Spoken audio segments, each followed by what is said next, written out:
Capítulo 4. De los juicios. El supuesto de que el lenguaje describe la realidad nos hace comúnmente considerar la aseveración IBM es una compañía de computación, como del mismo tipo que IBM es la compañía de mayor prestigio en la industria de la computación. En efecto, se ven muy parecidas. Desde el punto de vista de su estructura formal, ambas atribuyen propiedades a IBM. Ambas parecen estar describiendo a IBM.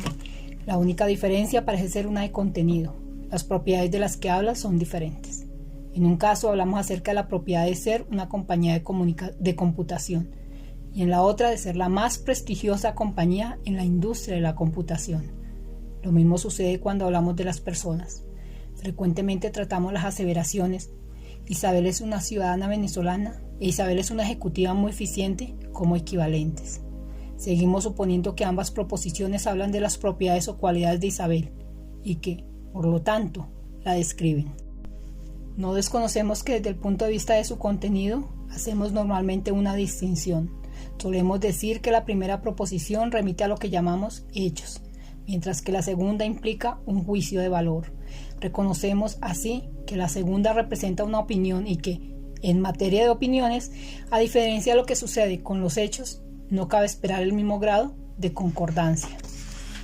Esta diferencia en el contenido, sin embargo, no es lo suficientemente profunda como para diferenciar de manera radical la forma como tratamos los hechos, valores u opiniones.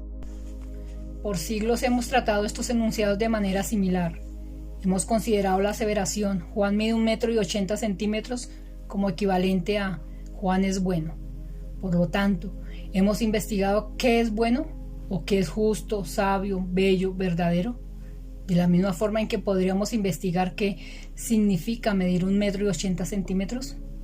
Y por lo tanto, suponiendo que cuando hablamos de valores estamos haciendo referencia a una medida objetiva, independiente de quien habla.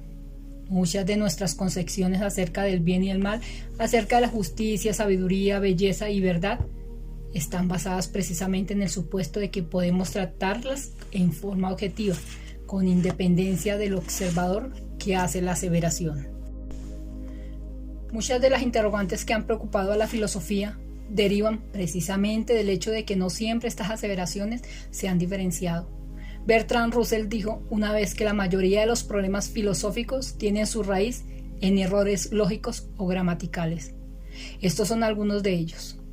Ludwig Wittgenstein reiteró una idea similar cuando sostuvo que los problemas filosóficos surgen cuando el lenguaje se va de vacaciones. Muchos laberintos metafísicos que nos han confundido por siglos se han producido por no distinguir tajantemente estos dos tipos de aseveraciones. Vale advertir que este no es un asunto relacionado exclusivamente con interrogantes filosóficos abstractos. Permea completamente nuestra vida diaria y está presente en todos los dominios de nuestra vida, en nuestras relaciones personales, en el trabajo, en la forma en que estructuramos y escuchamos las noticias, etc. Comúnmente nos separamos del todo frases como Carolina ocupa el cargo de gerente general en nuestra compañía, de Carolina es incompetente para dirigir reuniones, o Carlos se atrasó 20 minutos en la reunión del martes, de Carlos no es de fiar, o David tiene un Ford rojo, de David maneja mal. Planteamos la necesidad de hacer una marcada distinción entre estas aseveraciones. Para ello, no obstante, debemos abandonar la antigua interpretación de que el lenguaje describe la realidad. Solo partiendo por admitir que el lenguaje es acción, es que podemos advertir la profunda diferencia entre todas ellas. Sostenemos que estas aseveraciones, independientemente de sus similitudes formales, implican dos acciones diferentes. Se trata de dos actos lingüísticos diferentes y esta diferencia solo puede advertirse cuando miramos al lenguaje como acción. ¿Por qué decimos que son acciones diferentes? Porque el orador que formula estas aseveraciones se está comprometiendo en cada caso a algo muy diferente cuando pronuncia una o la otra. Decimos que al hablar no es inocente, que cada vez que hablamos nos comprometemos de una forma u otra en la comunidad en la cual hablamos y que todo hablar tiene eficacia práctica en la medida que modifica el mundo y lo posible. Este postulado nos ha permitido decir que hay 5 actos lingüísticos fundamentales: afirmaciones, declaraciones, promesas, peticiones y ofertas. En la medida en que ellos implican compromisos sociales diferentes, como asimismo diferentes formas de intervención, pueden ser clasificadas como acciones distintas. Recapitulación sobre las afirmaciones.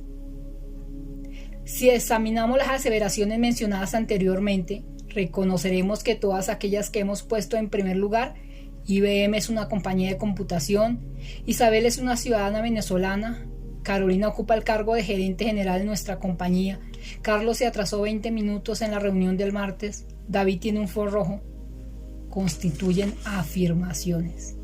Y tal como lo planteáramos previamente, las afirmaciones son aquellos actos lingüísticos en los que describimos la manera como observamos las cosas.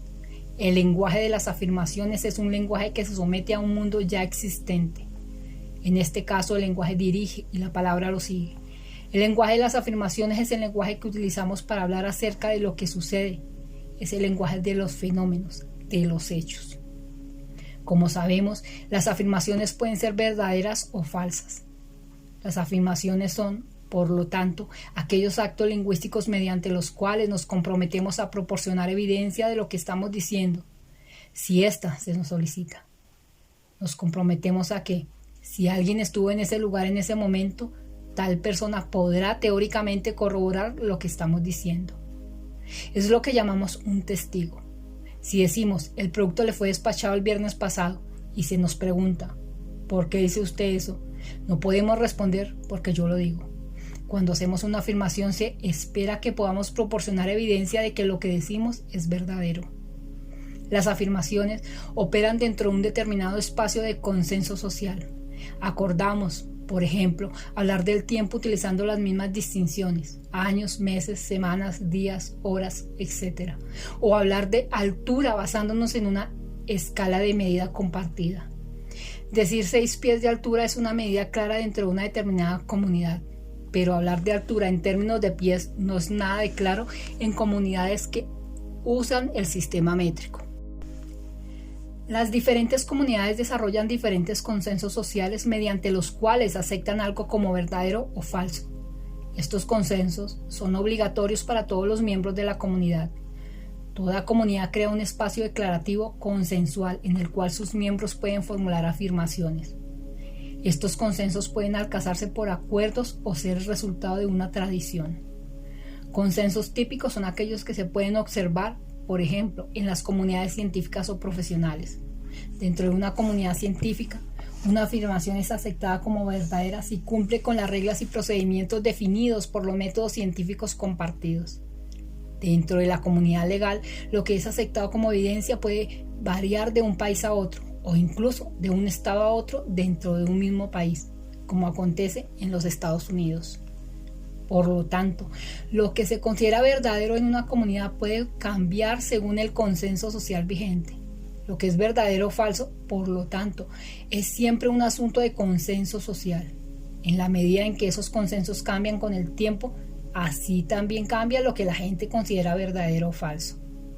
Una afirmación es siempre una afirmación dentro de y para una determinada comunidad en un momento histórico dado. Los juicios. Si miramos la lista de aseveraciones utilizadas como ejemplo, comprobamos que todas los que están en segundo lugar pertenecen a un tipo de acción muy diferente de las afirmaciones. Aquí el compromiso del orador no es proporcionar evidencia. La formulación de este tipo de enunciados no implica que cualquiera que hubiese estado allí en ese momento coincida necesariamente con nosotros. Aquí aceptamos que se puede discrepar de lo que estamos diciendo. Volvamos a los ejemplos anteriores. Cada una de las aseveraciones, IBM es la compañía de mayor prestigio en la industria de la computación, Isabel es una ejecutiva muy eficiente, Juan es bueno, Carolina es incompetente para dirigir reuniones, Carlos no es de fiar y David maneja mal, pueden ser legítimamente impugnadas. Hay espacio para que alguien diga, yo considero que Apple es la firma más prestigiosa en la industria de computación, o Isabel es solo una ejecutiva promedio, o creo que Juan es verdadera muy despreciable, etc. Por lo tanto, el compromiso social que contraemos al hacer esas aseveraciones es muy diferente del contraído en las afirmaciones.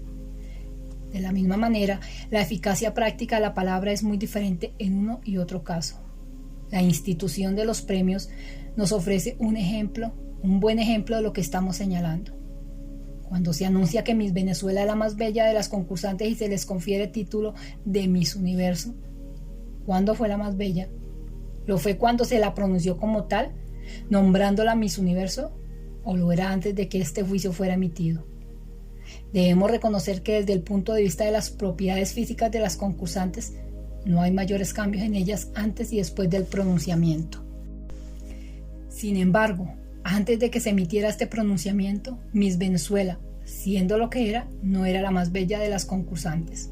Solo llega a serlo cuando alguien emite el juicio de que lo es. Y a raíz de este juicio, el mundo cambia.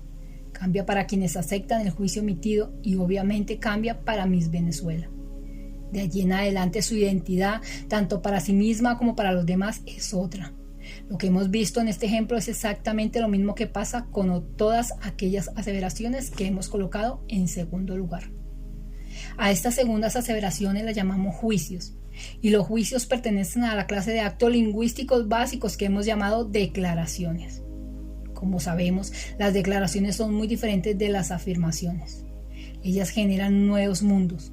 A diferencia de lo que sucede con las afirmaciones, cuando hacemos una declaración, las palabras guían y el mundo las sigue. Los juicios son como veredictos, tal como sucede con las declaraciones. Con ellos creamos una realidad nueva, una realidad que solo existe en el lenguaje. Si no tuviéramos lenguaje, la realidad creada por los juicios no existiría. Los juicios son otro ejemplo importante de la capacidad generativa del lenguaje. No describen algo que existiera ya antes de ser formulados. No apuntan hacia cualidades, propiedades, atributos, etc.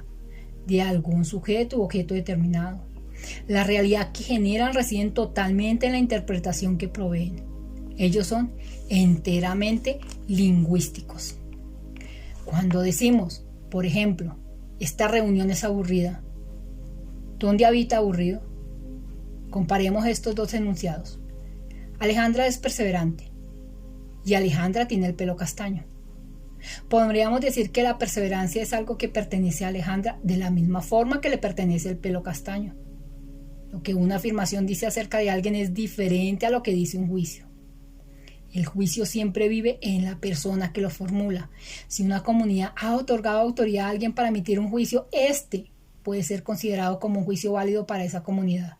Sin embargo, aun cuando suceda eso, aun si hemos otorgado autoridad a alguien, siempre podemos tener una opinión diferente. Podemos inclinarnos ante el juicio de esa persona. Podemos incluso decidir dejar a un lado nuestro propio juicio por razones prácticas. Pero de todos modos va a existir. Los juicios no nos atan como las afirmaciones. Siempre hay un lugar para la discrepancia. Los juicios son declaraciones, pero no toda declaración es necesariamente un juicio. Muchas declaraciones son formuladas exclusivamente en virtud de la autoridad que conferimos a otros o a nosotros mismos para hacerlas. Aun cuando la gente nos explique por qué hizo tales declaraciones y aun cuando ciertas etapas esperadas las precedan, lo que las hace válidas no son las razones esgrimidas ni los procedimientos existentes. Más bien, lo que las hace válidas es la autoridad que se ha conferido a quienes las hacen. En muchos casos, cuando se nos pregunta por qué hemos hecho tales o cuales declaraciones, podríamos decir sencillamente, porque sí y porque tengo el poder para hacerlas. Podemos dar distintos ejemplos de esta clase de declaraciones. Cuando un ejecutivo contrata a alguien en su empresa, cuando decide rediseñar un producto, cuando el juez dicta sentencia, cuando un árbitro cobra una infracción, etc. En todos estos casos lo que importa es el poder que se tiene para hacerlas. En última instancia, ellos hacen estas declaraciones porque tienen el poder para ello y lo ejercen. En los Estados Unidos se cuenta una anécdota de un conocido árbitro de básquetbol que ilustra este punto. Después del partido, el árbitro está tomándose una cerveza con unos amigos que elogian su desempeño. Uno de ellos dice: cada vez que hay balls y strike, él los llama por su nombre. No, replica un segundo. Si hay balls y strike, él solo los llama de acuerdo a cómo los ve. El árbitro reacciona diciendo: los dos están equivocados. Distinguimos balls de strike, pero ellos no existen hasta que yo los nombro. Esta anécdota ilustra que en el caso de las declaraciones, ellas no existen hasta que se les formula. Tal como lo reconociéramos previamente, cuando hacemos una declaración nos comprometemos a su validez. Esto significa que sostenemos tener la autoridad para hacer esas declaraciones.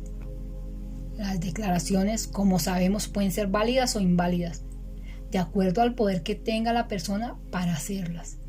Cuando declaramos algo, nos estamos comprometiendo implícitamente a tener la autoridad para hacerlo. El compromiso social que involucra una declaración es, por lo tanto, muy diferente del que involucra una afirmación. Esto es precisamente lo que las distingue como actos lingüísticos diferentes. Los juicios, como hemos dicho, son un tipo particular de declaración. Como en las declaraciones, su eficacia social reside en la autoridad que tengamos para hacerlos. Esta autoridad se muestra más claramente cuando ha sido otorgada formalmente a alguien, como sucede con un juez, un árbitro, un profesor, un gerente, etc. Muy a menudo, sin embargo, se otorga esta autoridad sin medir un acto formal. Los niños lo hacen con sus padres. No existe un acto formal mediante el cual ellos le otorguen la autoridad que estos ejercen sobre ellos. La gente, sin embargo, está continuamente emitiendo juicios, aun cuando no se les haya otorgado autoridad. Cuando comunican sus opiniones a otros, los que las escuchan siempre pueden descartarlas, basándose en el hecho de que no han otorgado la autoridad para aceptar esos juicios como válidos. Si yo voy caminando por la calle y alguien se me acerca y me dice: no me gusta la forma en que usted camina, yo probablemente responderé: no se meta en lo que no le importa, lo que equivale a decir: no le he dado autoridad para emitir ese juicio. Sin embargo, si estoy en el ejército y un oficial superior se me acerca y me dice lo mismo, o si ello sucediera al interior de una clase de ballet, mi respuesta probablemente va a ser muy distinta. En este caso, queda claro que he dado autoridad a un oficial de rango superior o al profesor de ballet para hacer esa clase de observaciones. Por lo tanto, los juicios, como sucede con cualquier declaración, pueden ser válidos o inválidos, dependiendo de la autoridad que tenga la persona para hacerlos. Los juicios requieren, sin embargo, un compromiso social adicional, que no es necesario para todas las declaraciones. El compromiso es que los juicios estén fundados en una cierta tradición.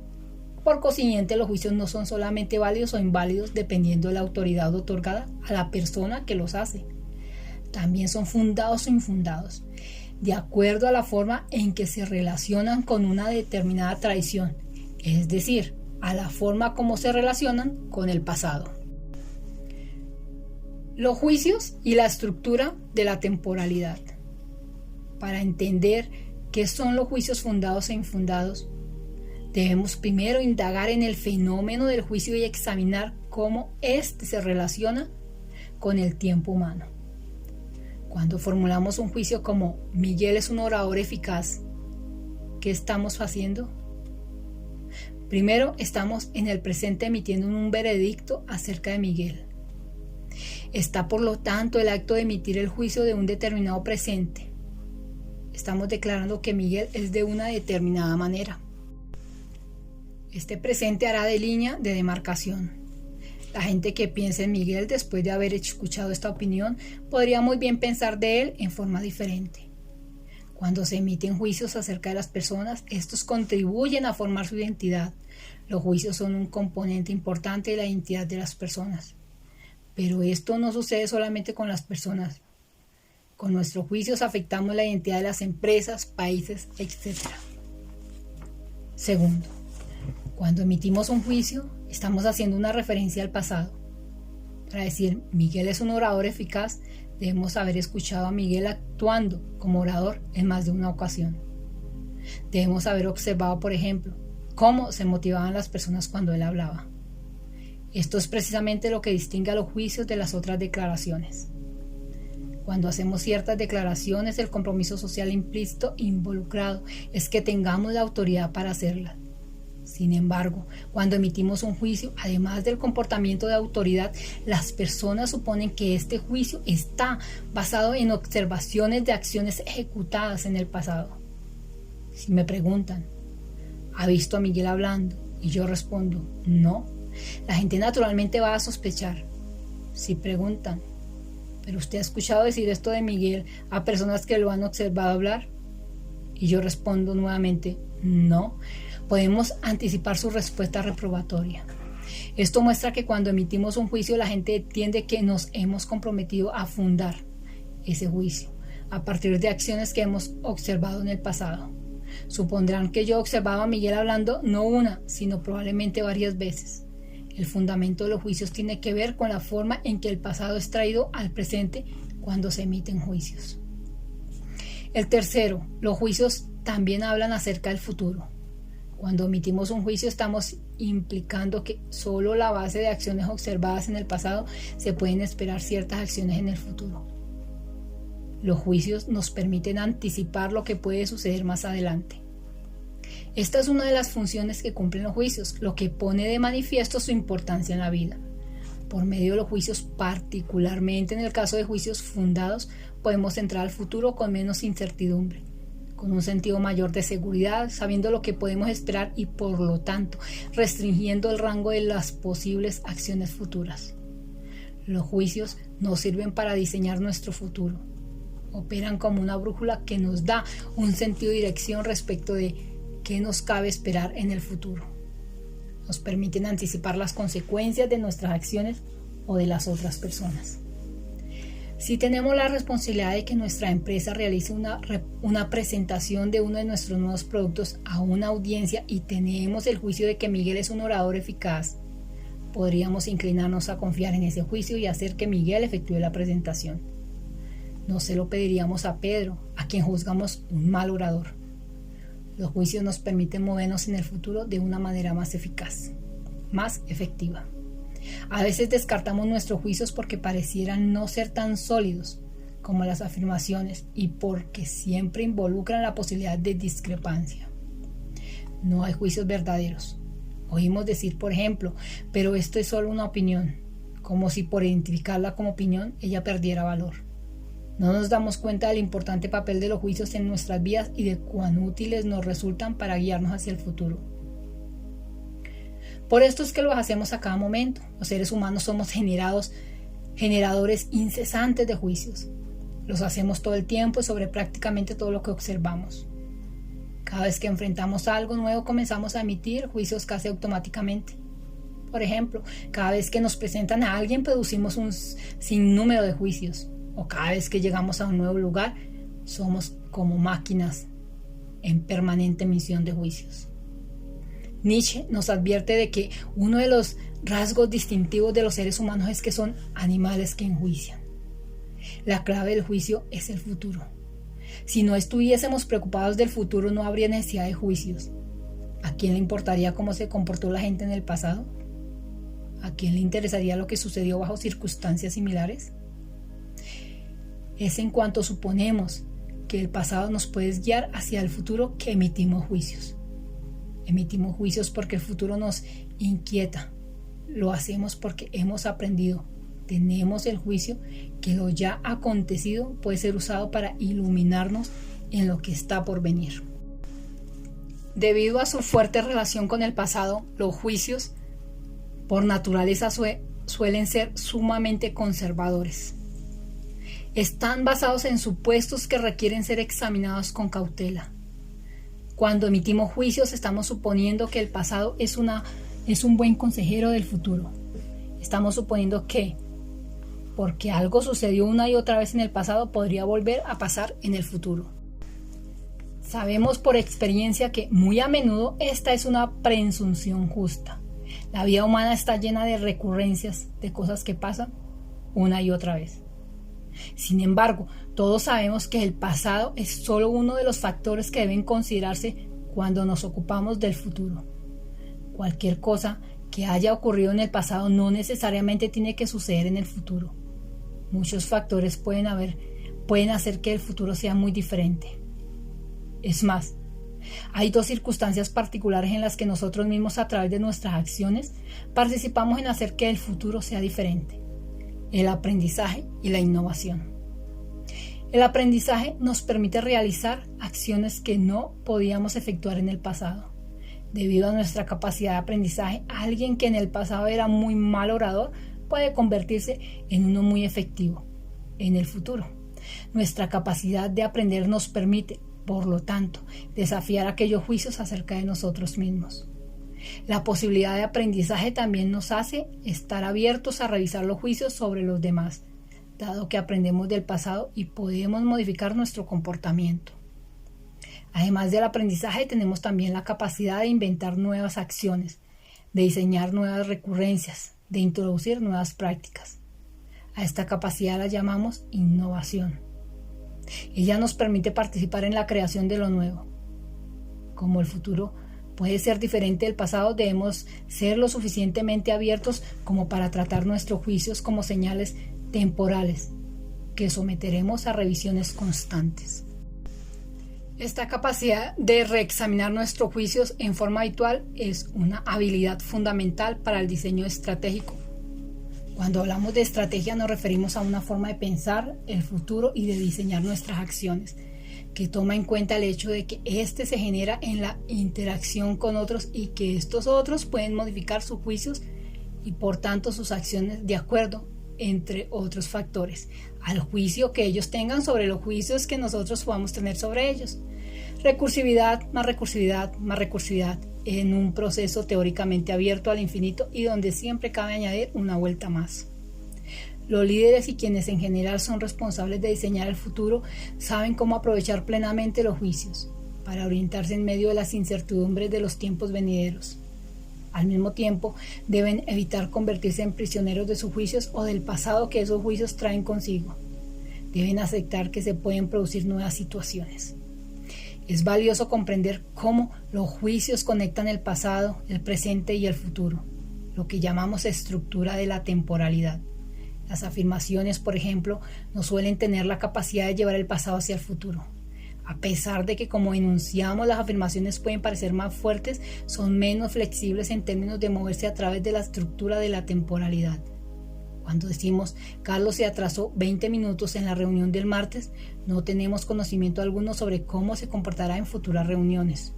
Sin embargo, cuando decimos Carlos no es de fiar, decimos algo acerca de lo que se puede o no esperar de él en el futuro.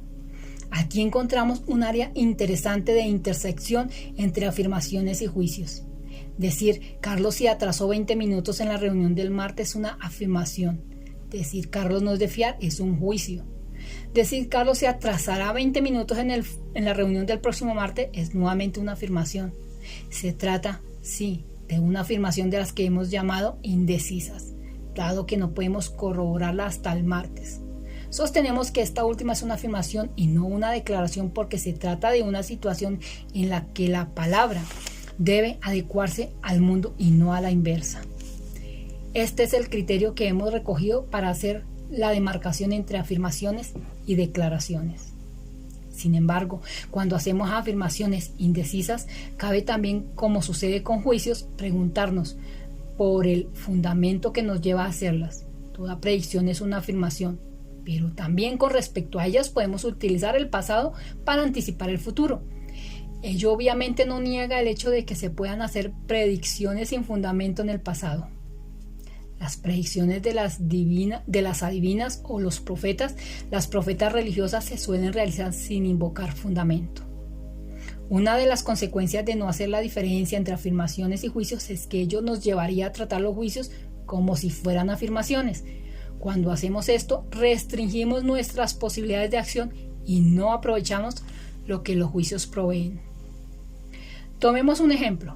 Cuando digo Carolina es incompetente para dirigir reuniones y tratamos esta aseveración como si fuera una afirmación, podemos no ver que si incompetente para dirigir reuniones no es una cualidad de Carolina, sino un veredicto que hacemos en el lenguaje, sobre la base de sus acciones pasadas. Al no verlo como un juicio, lo podemos tomar como una cualidad inamovible de Carolina, tan sólida como una afirmación.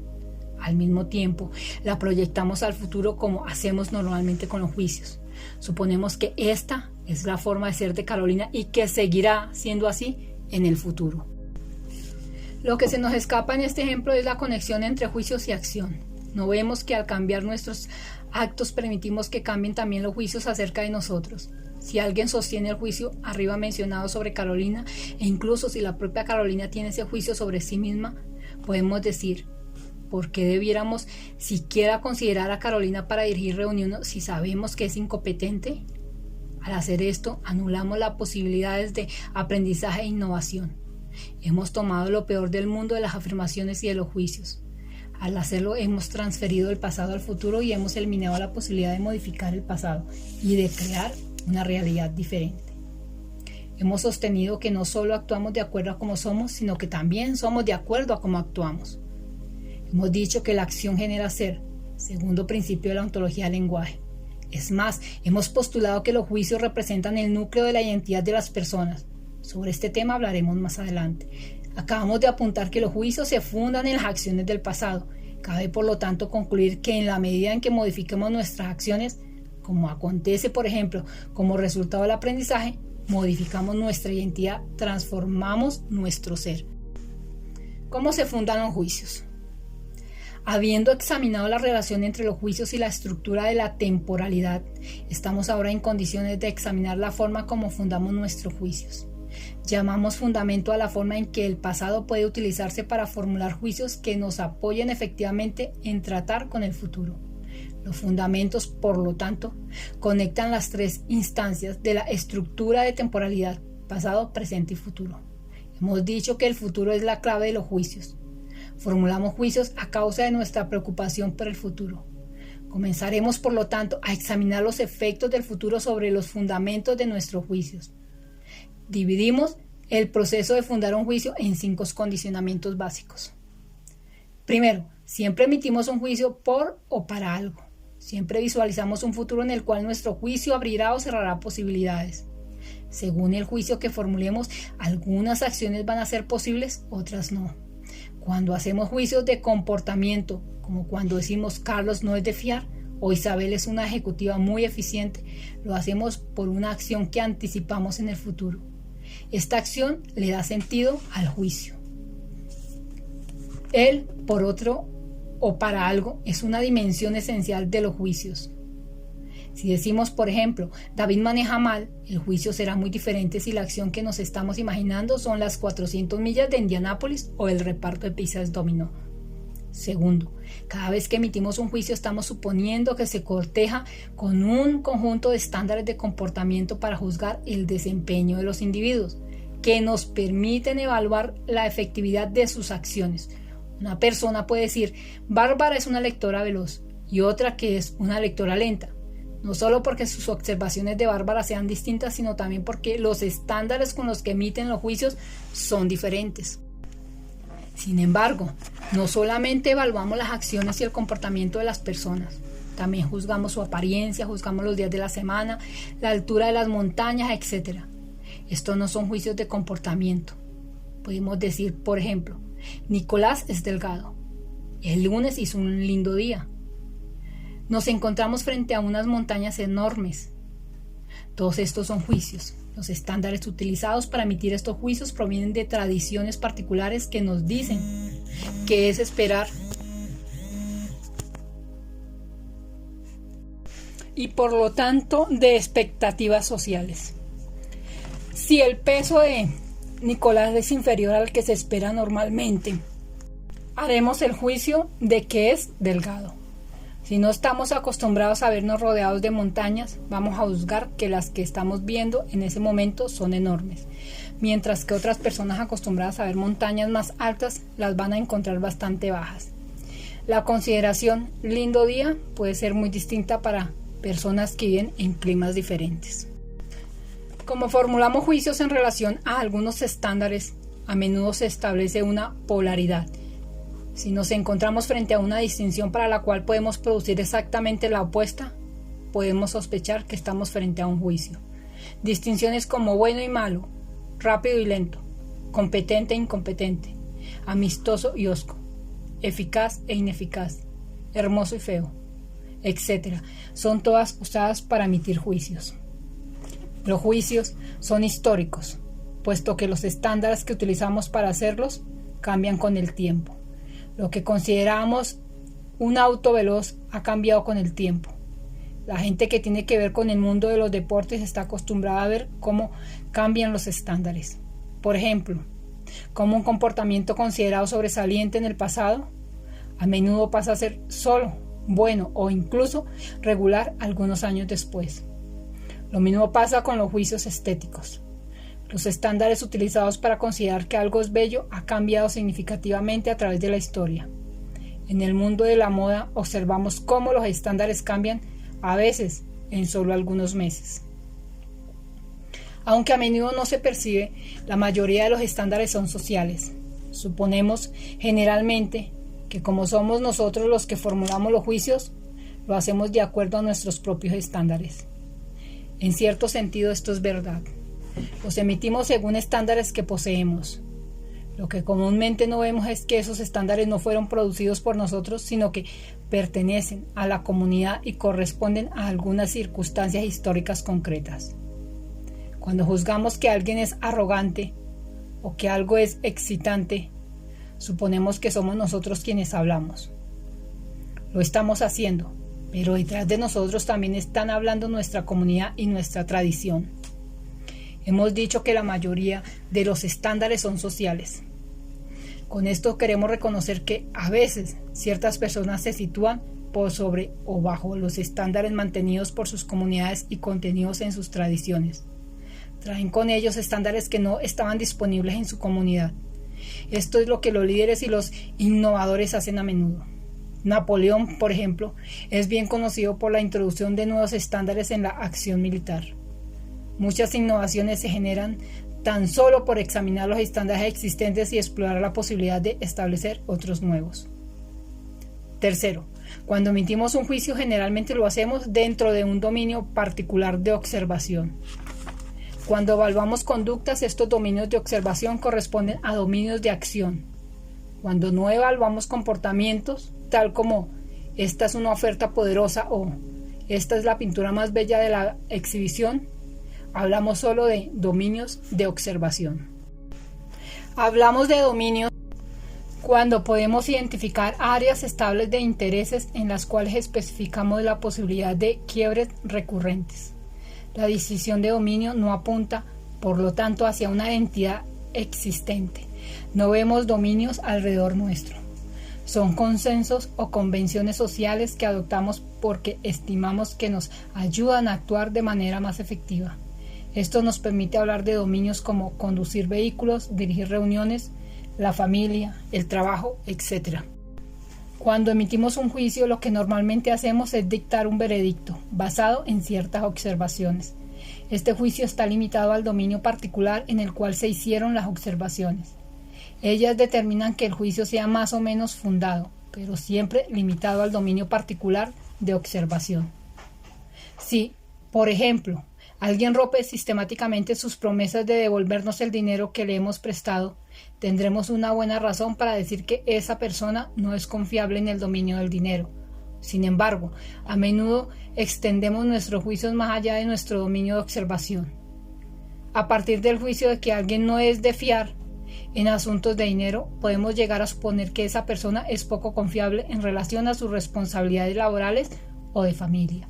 El juicio generalizado carece de fundamento aun cuando el juicio en el dominio del dinero esté muy bien fundado. Por lo tanto, un factor importante que tener en cuenta al fundar nuestros juicios es el de confiarlos estrictamente al dominio de observación desde el cual se han emitido. Cuarto, se logra fundar los juicios al proveer afirmaciones en relación a lo que estamos juzgando. Cuando disponemos de afirmaciones que nos permiten medir respecto de algún estándar en un dominio particular de observación, podemos generar un juicio. Las afirmaciones, por lo tanto, juegan un papel importante en el proceso de fundar nuestros juicios. Si no somos capaces de proporcionar afirmaciones, no podemos fundar nuestros juicios. Cuando se nos pregunta por qué decimos Isabel es una ejecutiva eficiente y respondemos, bueno, porque ella tiene un fuerte sentido de liderazgo y ha producido cambios muy positivos en la empresa. Lo que hemos hecho hasta ahí es cambiar un juicio por otro. No hemos fundado aún el primero. Por el contrario, si nos preguntan por qué decimos Catalina es muy competente para dirigir reuniones y respondemos, en las últimas 5 reuniones que ella ha dirigido, todos los puntos del temario fueron abordados como muestran los informes de la reunión. Esto nunca había sucedido en el pasado. O desde que ella está a cargo de la dirección de estas reuniones, su departamento ha estado ocupando menos tiempo en reuniones y obteniendo menos reclamos de sus clientes. O Roberto, Tina y Pablo, quienes también participan en esas reuniones, me han informado que todos desean que Catalina continúe dirigiéndolos. Tal vez queramos saber más acerca de esas reuniones antes de respaldar el juicio inicial, pero debemos reconocer que se escucha de manera diferente cuando introducimos afirmaciones para fundar nuestros juicios que cuando agregamos nuestros juicios sobre ellos. Al introducir afirmaciones generamos confianza en ese juicio. Ello es un factor importante en la competencia de fundar juicios. Dependiendo del juicio que formulemos, se necesitarán más o menos afirmaciones para fundarlos. Si decimos, Pamela es delgada y agregamos, pesa 15 kilos menos de peso promedio para su talla y edad, esa afirmación debería bastar para fundar el juicio. Sin embargo, cuando fundamos juicios de comportamiento, apuntar a una sola instancia y depender de una sola afirmación podría ser insuficiente. Si digo, no se puede confiar en la puntualidad de Alberto para llegar a sus reuniones, a sus citas, y al preguntárseme ¿por qué? Respondo, la última vez que nos reunimos se retrasó 15 minutos. Algunos podrían pensar que esto no es suficiente como para tomar mi juicio muy en serio. Quinto, la cantidad de afirmaciones que somos capaces de proveer para fundar un juicio no garantiza que lo consideremos bien fundado. Podría ocurrir que generemos una cantidad aún mayor de afirmaciones al intentar fundar el juicio opuesto. Por esta razón, finalmente recomendamos revisar los fundamentos del juicio contrario al fundar un determinado juicio. Por ejemplo, si queremos fundar el juicio, Pedro es aburrido en las reuniones, debiéramos también examinar los fundamentos del juicio. Pedro no es aburrido en las reuniones. Bien podríamos descubrir que aunque produzcamos varias instancias, afirmaciones en las que Pedro se ha mostrado aburrido en las reuniones, ha habido muchas más instancias en las que ha estado bastante entretenido. Podemos decir con fundamento que el juicio Pedro es aburrido en las reuniones fue fundado. No podemos, este no fue un juicio fundado. Frecuentemente consideramos fundado un juicio sobre nosotros mismos u otros a partir de observaciones efectuadas en un número dado de instancias, solo para darnos cuenta más adelante de que había muchas más instancias apuntando al juicio contrario. Recapitulando, entonces, podemos decir que se requieren las siguientes condiciones para fundar un juicio. Primera, la acción que proyectamos hacia el futuro cuando lo emitimos. Segunda, los estándares sostenidos en la relación a la acción futura proyectada. Tercera, el dominio de observación dentro del cual se remite el juicio. Cuarta, las afirmaciones que proporcionamos respecto de los estándares sostenidos. Y finalmente, quinto, el hecho de que no encontramos fundamento suficiente para sustentar el juicio contrario. A los juicios que no satisfacen estas 5 condiciones los llamamos juicios infundados. Lo que hace a los juicios diferentes de las afirmaciones, esto es, lo que los hace ser acciones diferentes, son los compromisos sociales que ambos implican. Cuando hacemos una afirmación, nos comprometemos a proporcionar evidencia. Esto significa que si alguien trae un testigo, esta persona coincidirá con lo que decimos. Cuando emitimos un juicio, nos comprometemos primero a tener la autoridad que nos permita emitir ese juicio. Y segundo, a proporcionar fundamentos para ese juicio. La doble cara de los juicios. Toda acción revela el tipo de ser que la ejecuta. Es lo que el segundo principio de la ontología del lenguaje reconoce cuando comienza destacando que actuamos de acuerdo a cómo somos, mientras esto no nos lleve a cerrar la posibilidad de la transformación de ser del proceso del devenir, es importante asentar esta primera relación entre acción y ser. Por lo tanto, cada vez que decimos algo, en la medida que hablar es actuar, de alguna forma revelamos quiénes somos. Incluso cuando procuramos engañar a los demás con respecto a cómo somos, en la medida en que el esfuerzo de engañar se manifieste, revelamos el tipo de personas que somos y que nos lleva a procurar engañar a los demás con respecto a quiénes somos. Esta capacidad del lenguaje de revelar el ser de quien habla, de por sí, válida para toda acción lingüística, es parcialmente característica cuando examinamos a los juicios. Comúnmente pensamos que al emitir un juicio estamos solo enjuiciando aquello de lo que el juicio habla. No siempre percibimos cuánto de nosotros se revela al emitirlo.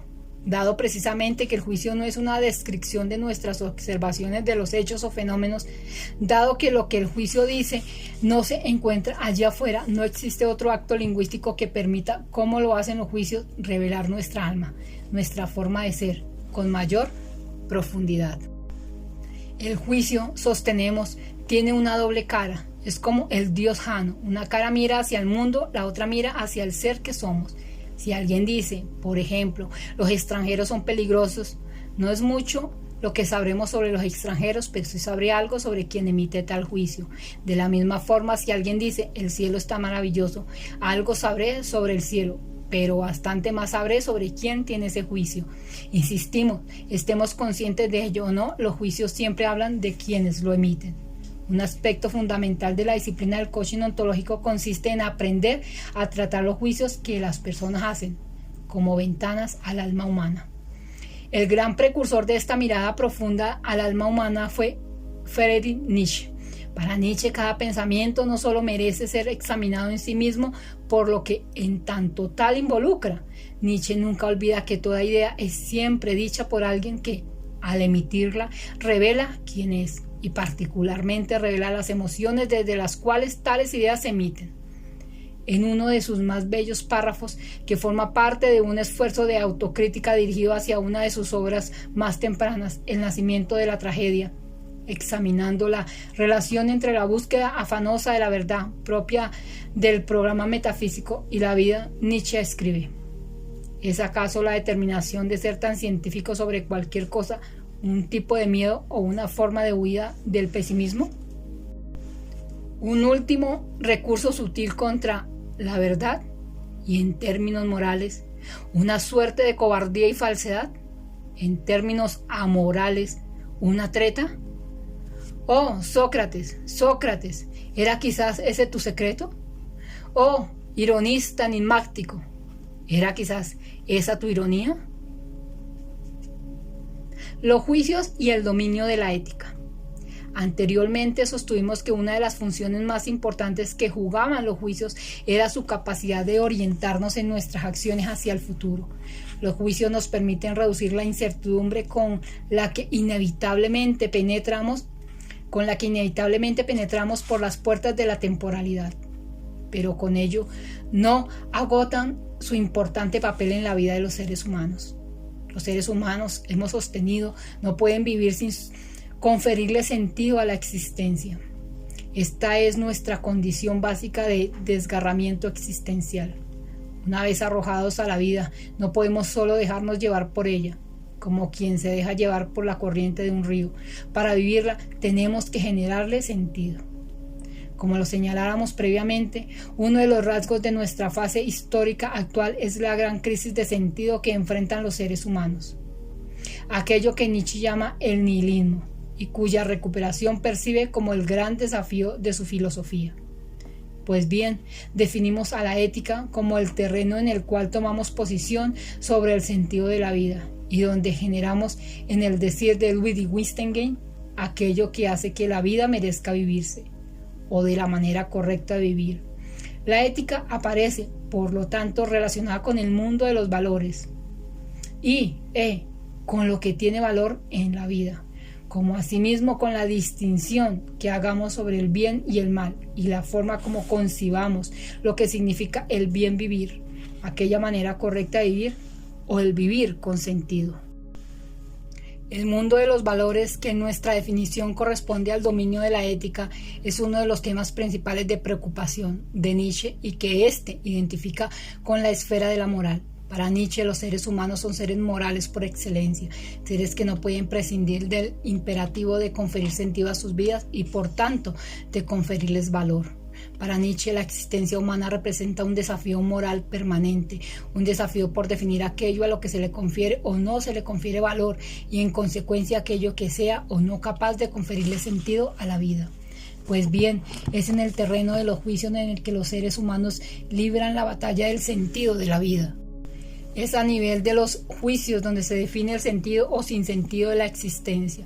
De allí que Nietzsche nos advierte que sin evaluaciones y, por lo tanto, sin la capacidad de emitir juicios, el núcleo de la existencia estaría vacío. Los juicios proporcionan a los seres humanos no solo ciertos parámetros básicos a través de los cuales transcurrirá la existencia, definiendo lo que es justo, bello, verdadero, bueno, etcétera, como todos sus contrarios.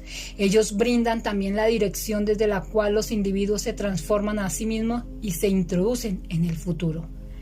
Desde esta perspectiva, es difícil encontrar algo que posea el grado de importancia que alcanzan los juicios en la vida de los seres humanos.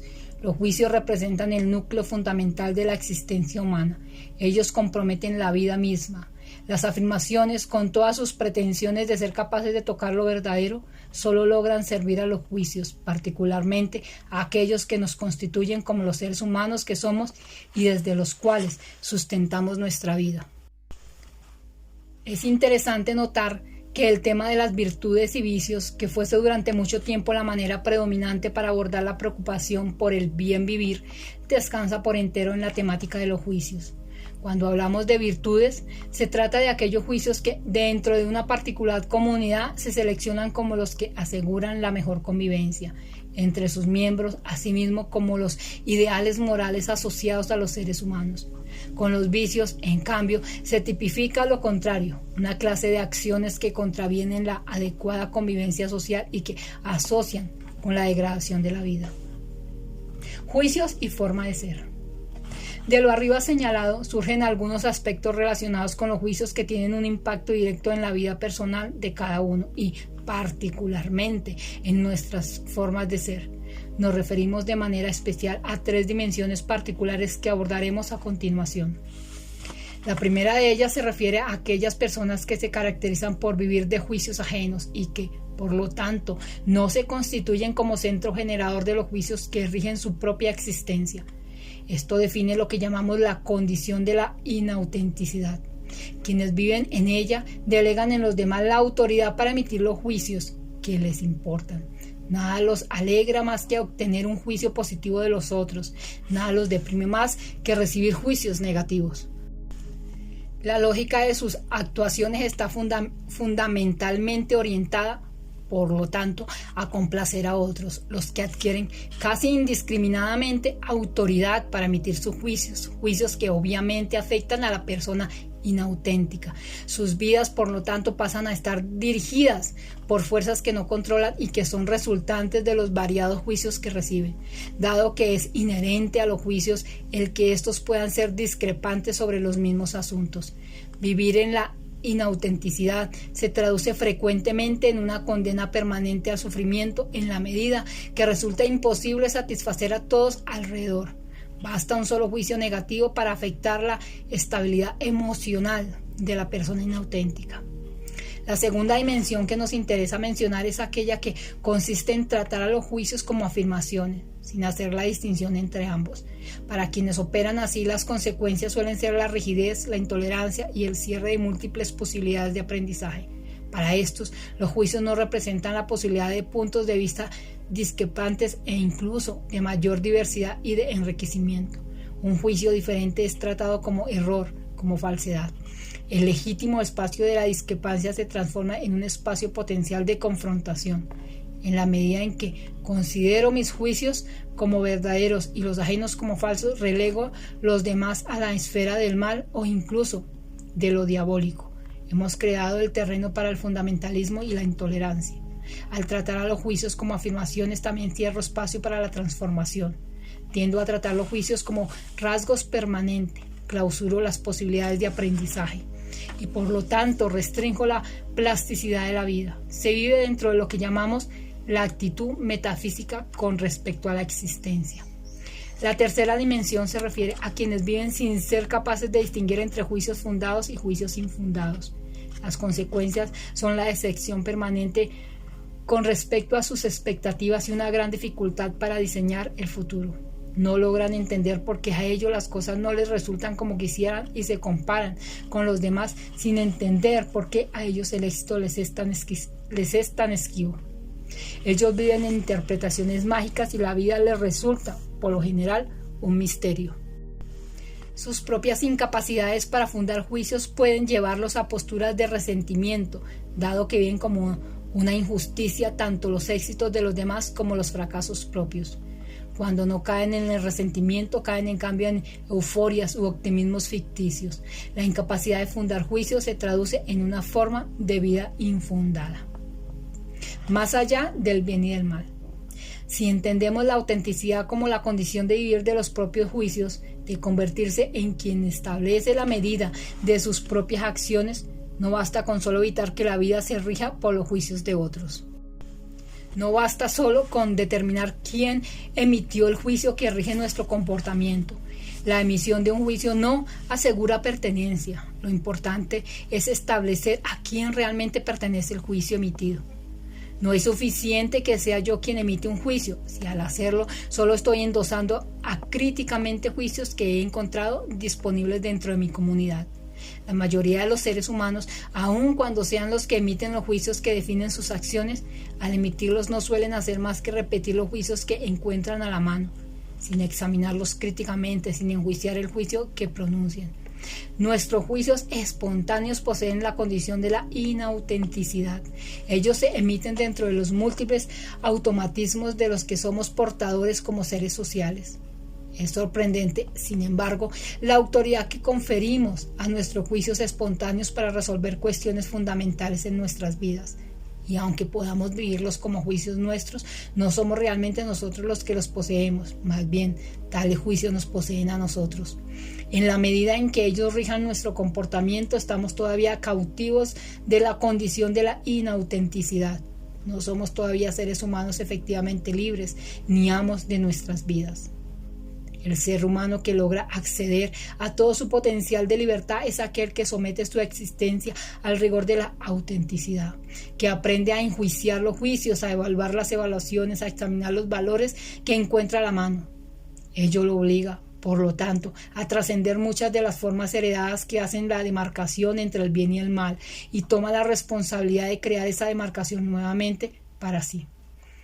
En algunos casos las nuevas demarcaciones podrán coincidir con las antiguas, en otros implicarán trazos nuevos, nuevas distinciones, la invención de nuevos valores. Sea cual sea el caso, el ser humano libre es aquel que ha sometido sus valores a juicio crítico y puede concluir que sus juicios le pertenecen a él y no él a sus juicios. Los juicios y el sufrimiento humano. Los juicios son la raíz del sufrimiento humano. Todo sufrimiento está contenido en envoltorio lingüístico y lo central en este es el papel de los juicios. Para entender mejor lo que decimos es importante distinguir el fenómeno del dolor del fenómeno del sufrimiento.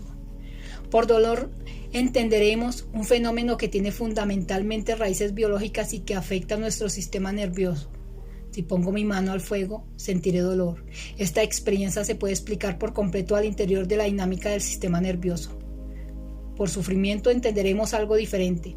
Aquí ya no se trata de un fenómeno que puedo circunscribir al dominio de la biología, aunque ésta se verá afectada por él, como lo estará siempre con todo lo que nos suceda.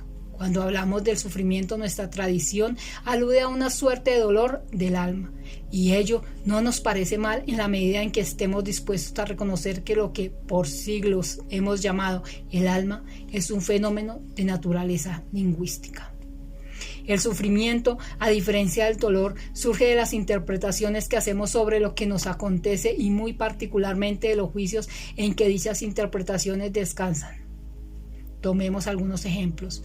Cuando alguien cercano fallece o toma una relación o cuando una relación afectiva que nos importa termina, lo que nos sucede es por completo diferente de la experiencia de recibir un golpe en el vientre o de quemarnos la mano. Lo que sentimos entonces y que identificamos como sufrimiento no tiene su fuente en mi biología. Aunque insistimos, ella estará comprometida, sino en el juicio que hago sobre el significado de estos hechos. Los dos ejemplos indicados puedo interpretarlos como una pérdida, como un cierre de posibilidades en mi vida, y al hacerlo así estoy haciendo juicios. Ambos hechos de por sí no conllevan necesariamente sufrimiento. Bien podemos imaginarnos circunstancias diferentes en las que a raíz del fallecimiento de alguien y del término de una relación lo que se genere puede ser paz y alivio. Si el sufrimiento, por lo tanto, descansa en los juicios que hago sobre lo que acontece, significa que se abre un inmenso campo de intervención para tratar el sufrimiento humano. Modificando los juicios que hago sobre aquello que nos sucede, podemos encontrar un mecanismo efectivo para aliviarnos del sufrimiento.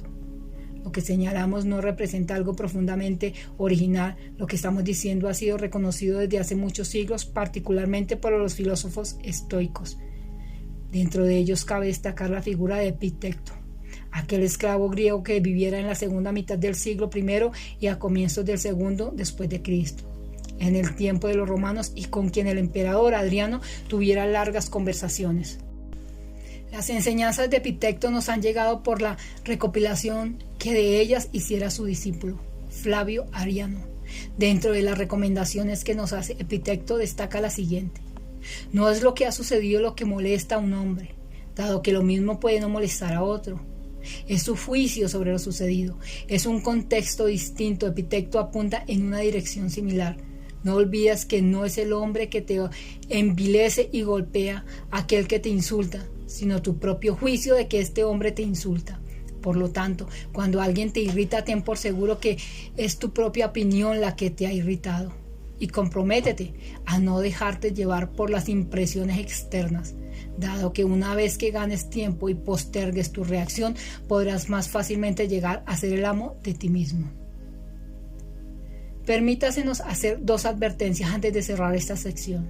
Primero, no estamos sosteniendo que haya o que sea incluso posible eliminar de toda forma de sufrimiento humano. Este cumple una función determinante en la existencia humana, pero también es cierto que no toda forma de sufrimiento tiene un papel positivo en la vida, y hay mucho sufrimiento que más valdría erradicar. Segundo, al insistir en el carácter lingüístico del sufrimiento humano, no queremos implicar que no haya que prestar atención a los otros dominios primarios de la existencia humana que no son lingüísticos, el corporal y el emocional. Ambos están comprometidos de manera significativa. Mal podemos negar la dimensión emocional del sufrimiento. ¿Cómo no podríamos desconocer el hecho de que los juicios que podamos hacer sobre lo que acontece pueden estar condicionados por factores biológicos? Pero en la medida en que aceptemos que los juicios representan el sustrato de toda forma de sufrimiento, le conferimos obligadamente prioridad al dominio del lenguaje. Una cuestión de confianza. Al término de esta sección sobre el hablar humano, echemos una mirada hacia atrás y, desde la perspectiva de los juicios, reexaminemos algunas de las cosas ya dichas. Al hablar de los diferentes actos lingüísticos, sostuvimos que una forma de diferenciarlos era examinando los diferentes compromisos sociales que establecíamos al ejecutar cada uno de ellos. Sostuvimos, por lo tanto, que al hacer una afirmación nos comprometemos a la veracidad y relevancia de lo que decimos, que al hacer una declaración nos comprometemos a hacer nuestro comportamiento posterior consistente con lo declarado, como asimismo a la validez de aquello que declaramos, que al hacer un juicio, además de comprometernos como en toda declaración a su consistencia y validez, nos comprometemos a que el juicio sea fundado. Al hablar de promesas, peticiones y ofertas, sostuvimos que nos comprometemos a la sinceridad de lo que prometemos o vamos a prometer, como a que tenemos la competencia para ejecutar lo prometido. Pues bien, todas esas condiciones, todos esos compromisos involucran juicios que hacemos en cada uno de los casos. Al hablar de verdadero o falso, relevante o irrelevante, válido o no válido, consistente o inconsistente, fundado o infundado, sincero o insincero, competente o incompetente, estamos haciendo juicio sobre el orador o lo que éste dice. Estamos usando el lenguaje para enjuiciar el hablar. Pareciera que no tenemos cómo romper las cadenas del lenguaje. Solo podemos dar vueltas en su interior en número indeterminado de vueltas posibles. Del laberinto del lenguaje no hay posibilidad de salida. Todos estos juicios sientan las bases para un juicio que es viga maestra de toda forma de convivencia con otros. El juicio de la confianza. De no haber confianza no tengo posibilidad de construir una relación estable con los demás. Sin confianza se socavan las relaciones de pareja, las relaciones con nuestros padres y con nuestros hijos, las relaciones de trabajo, las relaciones de negocio, las relaciones del alumno con su maestro, etc. No hay relación humana que pueda desarrollarse adecuadamente cuando no existe la confianza. Pues bien, esta condición que resulta esencial para nuestra vida y para las posibilidades en ella, resulta de un juicio que hacemos sobre los demás y que los demás a su vez hacen sobre nosotros. Dada la capacidad recursiva del lenguaje, podemos incluso hablar de autoconfianza o de la confianza que nos tenemos a nosotros mismos. En cuanto a expresión de un juicio, la confianza es un fenómeno estrictamente lingüístico. Es solo en cuanto somos seres lingüísticos y en tal capacidad seres que podemos hacer juicios que la confianza como fenómeno constituye. Si aceptamos que la confianza se constituye a partir de un juicio, cabe preguntarse a qué clase de juicio estamos aludiendo. Para indagar en esta pregunta es quizás conveniente partir de aquellos juicios particulares que guardaban relación con los compromisos que asumimos al hablar, al ejecutar los diferentes actos lingüísticos. Pues si vemos a todos estos juicios asociados con el fenómeno de la confianza, bien puede suceder que ellos nos despejen al menos el camino para alcanzar una comprensión unitaria de la confianza como fenómeno. Volvamos a examinar brevemente, por lo tanto, los diferentes actos lingüísticos. Miremos las afirmaciones. ¿Nos dará confianza alguien que se caracteriza por hacer afirmaciones falsas? ¿Estaremos dispuestos a tomar acción basados en afirmaciones proporcionadas por alguien así? ¿Podemos en consecuencia sostener que existe una relación entre hacer afirmaciones que no son verdaderas y la confianza? De la misma manera, ¿tendremos confianza en alguien que hace afirmaciones que no guardan relevancia con aquello que consideramos atingente? Examinemos ahora las declaraciones. ¿Nos dará confianza alguien que se comporta de una forma que no es consistente con lo que declara? ¿O alguien que hace declaraciones en materias de las que no tiene autoridad? ¿Vemos alguna relación entre tales comportamientos y la confianza? Y en el caso particular de los juicios, ¿nos dará confianza a alguien que se caracteriza por no fundar sus juicios? Por ejemplo, ¿seguiremos su consejo? Pasemos ahora a racimo a actos lingüísticos que forman las promesas, las peticiones y las ofertas. ¿Podremos tener confianza en alguien que promete sin ser sincero, sin tener intenciones de cumplir aquello que prometió? ¿Estaremos dispuestos a descansar en tales promesas y qué pasará en términos de la confianza si comprobamos que alguien promete hacer algo para lo que no es competente? ¿Nos pondremos en sus manos? Además de los dominios de la sinceridad y de la competencia, hay un tercer dominio en el que la confianza también se ve comprometida cuando hacemos promesas. Se trata del dominio que llamamos de la confiabilidad. Hablamos de confiabilidad en relación a la competencia general que alguien tiene, no de cumplir aquello que concretamente prometió, sino simplemente de cumplir sus promesas. Se trata de personas que pueden haber sido sinceras en el momento de hacer una promesa y que tienen la competencia como para hacer lo que prometieron. Sin embargo, dado que suele existir un tiempo entre el momento de hacer la promesa y el momento de cumplirla, la sinceridad no garantiza cumplimiento y estas personas, por motivos muy diversos, resulta que tienen una historia de incumplimientos.